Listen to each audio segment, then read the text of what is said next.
Здравствуйте! В эфире вечерние новости. В студии работает Айкен Муратбекова. Президент Садыр Джапаров подписал закон о биологической безопасности, принятый Жогорку Кеңешем 18 декабря 2024 года. Закон направлен на выполнение международных обязательств и устанавливает нормы для защиты населения и окружающей среды от угроз, связанных с биологическими агентами и продуктами биотехнологии. Он также предусматривает безопасность в области биотехнологий и минимизацию рисков, связанных с патогенными агентами и токсинами. Кыргызстан ранее присоединился к международным конвенциям по биобезопасности и биологическому разнообразию. Председатель Кабинета министров Адылбек Касымалиев в рамках рабочей поездки в Волжскую область открыл детские сады в селе Нариман Карасуйского района и в селе Тельман города Карасу. Детский сад в селе Нариман рассчитан на 120 мест, а в селе Тельман на 140 мест. Строительство обоих объектов началось в 2023 году. Глава Кабмина осмотрел новые учреждения и ознакомился с условиями для детей. Адылбек Касымалиев подчеркнул, что открытие детских садов в селах имеет важное значение для обеспечения доступного и качественного образования. Далее Адылбек Касымалиев ознакомился с ходом строительства завода удобрений в Новокатском районе и жилого комплекса «Ваше». Завод стоимостью $260 миллионов обеспечит 2000 рабочих мест и производит 500 тысяч тонн удобрений в год. Также он посетил жилой комплекс на 542 квартиры, который строится по программе Минюм. Профильным органам поручено поддержать реализацию проектов. В связи со сложившейся эпидемической обстановкой в республике отмечается постепенный рост числа больных острыми респираторными вирусными инфекциями и гриппом. Об этом сообщил Минздрав. Нестабильная погода приводит к снижению защитных сил организма и способствует развитию заболеваний. Поэтому при проявлении симптомов необходимо немедленно обратиться к врачу, а не заниматься самолечением. Подробнее об этом в следующем материале нашего корреспондента. Это центр семейной медицины в Канте. Большое количество людей болеют гриппом и острыми респираторными вирусными инфекциями. По данным врачей, ежедневно сюда обращаются более 200 пациентов, почти все из которых страдают вышеуказанными заболеваниями. Сначала их осматривают врачи, а затем, в зависимости от состояния, некоторых из них направляют в больницу для госпитализации. У нас в день, у нас сейчас очень много поток людей, день обращаемость 200-220 человек, из них 60-70 человек с ОРВИ обращается у нас, и мы стационар направляем больных, 8-10 больных в день. Многие пациенты сейчас приходят осложненными видами ОРВИ, потому что они дома лечатся, самолечением занимаются или советами близких и родных людей. Вот из-за этого у них получается осложненный бронхит, пилонефрит, отит. Вот нам очень тяжело с ними работать. Большая просьба населения, чтобы вовремя обращались врачебными консультациями. Назира Бешенова – жительница города Кант. По ее словам, в течение 2 дней болезнь обострилась, перейдя от обычного кашля к пневмонии. Лечение проводится строго на основании рекомендаций врачей. У меня грипп осложнился пневмонией, и сейчас я прохожу интенсивное лечение, капельницы и уколы. Мое состояние остается тяжелым. Болезнь длится уже 2-ю неделю. Я хочу обратиться ко всем. Не рискуйте своим здоровьем и не занимайтесь самолечением. При первых симптомах обязательно обращайтесь к врачу, чтобы избежать серьезных осложнений.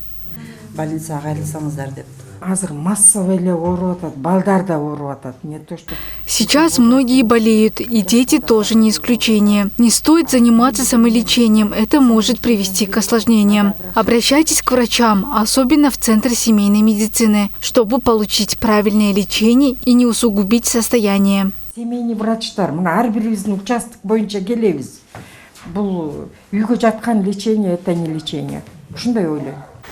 Если у вас диагностировано это заболевание, необходимо сначала обратиться к своему семейному врачу по месту жительства. При необходимости семейный врач направит вас в больницу. В первые дни после новогодних праздников в Бишкеке увеличилось количество обращений в инфекционную больницу и детскую больницу. Были зафиксированы случаи нехватки мест. Всем гражданам настоятельно рекомендуется не заниматься самолечением при появлении симптомов, оставаться под наблюдением врачей и соблюдать вышеуказанные правила, чтобы не заразить окружающих. Сымбат Алмазова, Смаган Таирбеков, УТРК Чуй. В Бишкеке пресечена коррупционная схема по незаконному выводу бюджетных средств из муниципального предприятия «Бишкек-Горлифт». Бывшее руководство предприятия и главный бухгалтер организовали схему для личного обогащения, присваивая часть средств, предназначенных для установки лифтов. Вместо заявленных 267 тысяч сомов на замену лифта подрядчикам выплачивалось только 135 тысяч. Остальное присваивалось. В ходе расследования обнаружены финансовые документы, подтверждающие регулярные необоснованные выплаты. Бывший директор предприятия задержан и помещен в СИЗО ГКНБ. В Чуйской области задержан подозреваемый в мошенничестве на сумму $135 800 США. В ноябре 2024 года мужчина, представляясь поставщиком автомобилей из Китая, получил от гражданина России крупную сумму денег под предлогом поставки автомобилей. Однако свои обязательства он не выполнил. По данному факту возбуждено уголовное дело, а подозреваемый задержан и помещен в изолятор временного содержания. Следствие установило, что он является директором компании.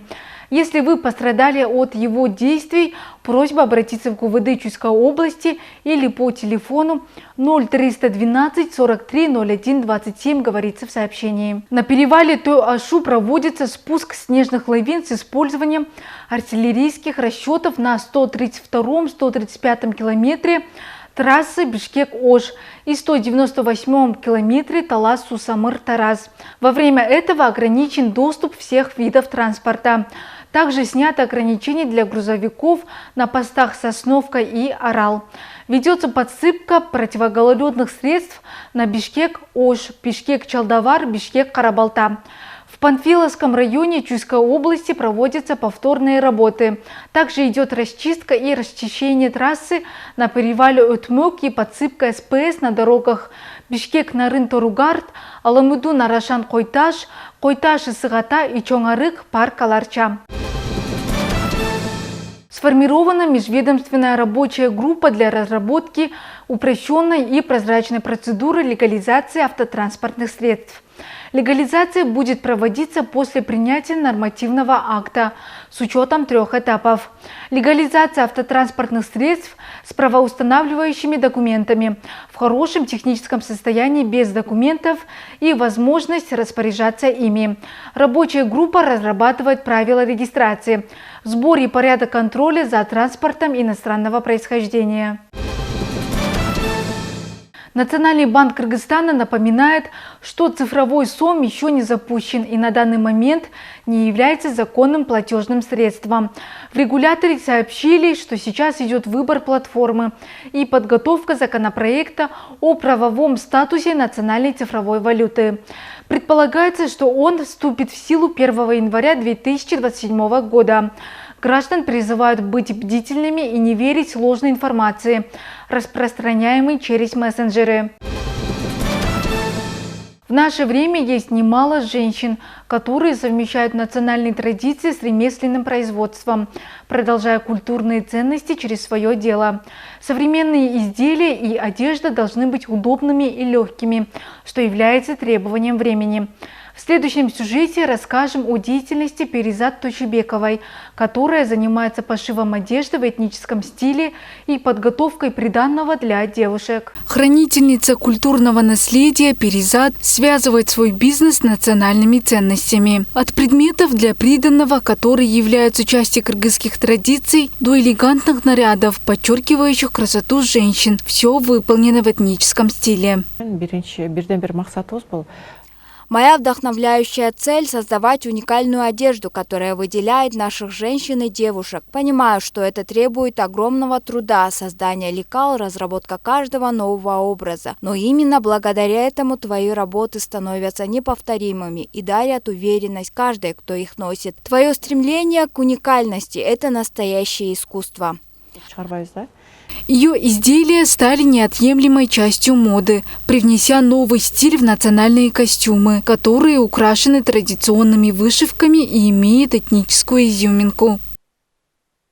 Перизат принимает заказы от клиентов, создавая одежду, которая соответствует их вкусу. Она считает, что мода не должна быть одинаковой для всех. Каждый человек должен быть уникальным и особенным. Мода – это когда каждый человек одевается по-своему, исходя из своей работы, повседневной жизни и возможностей. Я считаю, что мода – это не то, чтобы все носили одно и то же, что сейчас в тренде, а то, что соответствует индивидуальности каждого.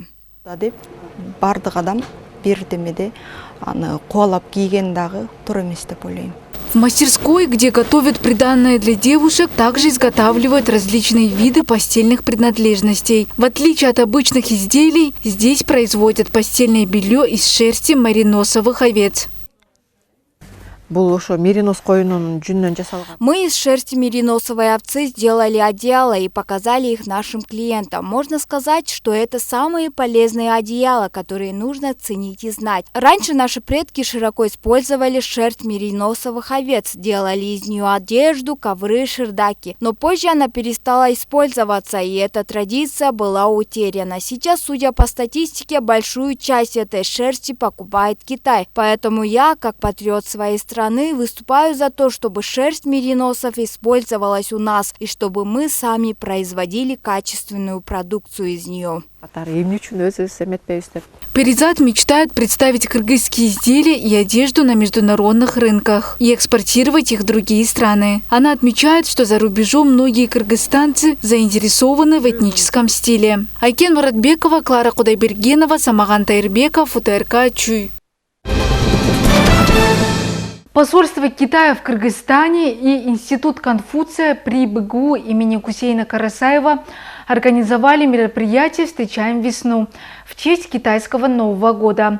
Этот праздник символизирует наступление весны, нового начала и надежд, объединяя студентов университета и представителей посольства в атмосфере творчества и дружбы.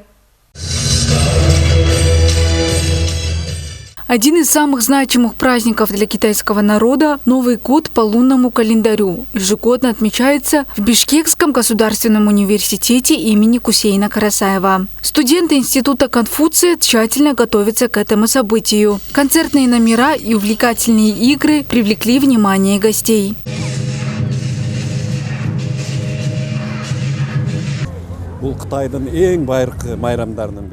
Это самый древний праздник Китая. Празднование начинается 21 января и продолжается в течение 15 дней. В эти дни никто не работает, студенты не учатся. Все люди празднуют и отдыхают. Китайцы верят, что в эти дни все по желанию сбываются. Пользуясь случаем, хотелось бы пожелать дальнейшего укрепления кыргызско-китайских отношений, благополучия и развития нашим странам. Полномочный посол Китайской Народной Республики в Кыргызстане Лю Дзянпин поздравила участников мероприятия. Желаю китайско-кыргызским отношениям новых достижений. В Китае празднование Нового года проходит торжественно. Этот праздник, который отмечается по лунному календарю, ежегодно выпадает на разные даты, но обычно приходится на конец января или начало февраля. Новый год символизирует приход весны, новое начало, надежда и счастье. Что касается праздника весны, это, конечно, это самый торжественный, самый традиционный, важный праздник Китая. Вот праздник змей, конечно, это очень важный год, потому что змея это называется маленький дракон, а змея символизирует счастье и богатство. И я желаю всем кыргызским друзьям в году змеи тоже семейного счастья, богатства, успехов во всех начинаниях. В мероприятии активно приняли участие студенты, показывая свои таланты. Для них это стало увлекательным погружением в культуру Китая. Бул жарманке биз үчүн аябай маанилүү. Бизде бул биринчи жолу өткөрүлүп жаткан жок. Былтыркы жылда эле дал ушундай майрам өткөргөнбүз. Бул жарманкеде аябай кызыктуу оюн зооктор, Кытай элинин маданияты менен таанышабыз. Оюн зооктор, тамак аштар менен таанышабыз. Бул биз үчүн аябай кызыктуу, маанилүү. Жеке мен өзүмө жагат. Мен ойлойм, биздин университеттин студенттерине да жагат деп. С приездом нового посла празднование одного из главных китайских праздников в Кыргызстане произвело положительное впечатление. Айкен Муратбекова, Айдана Кимсанова, Асылбек Курманалиев, УТРК Чуй. На этом у меня все. Эти и другие новости вы можете посмотреть в наших социальных сетях Facebook, Instagram, УТРК Чуй. А я прощаюсь с вами. До новых встреч.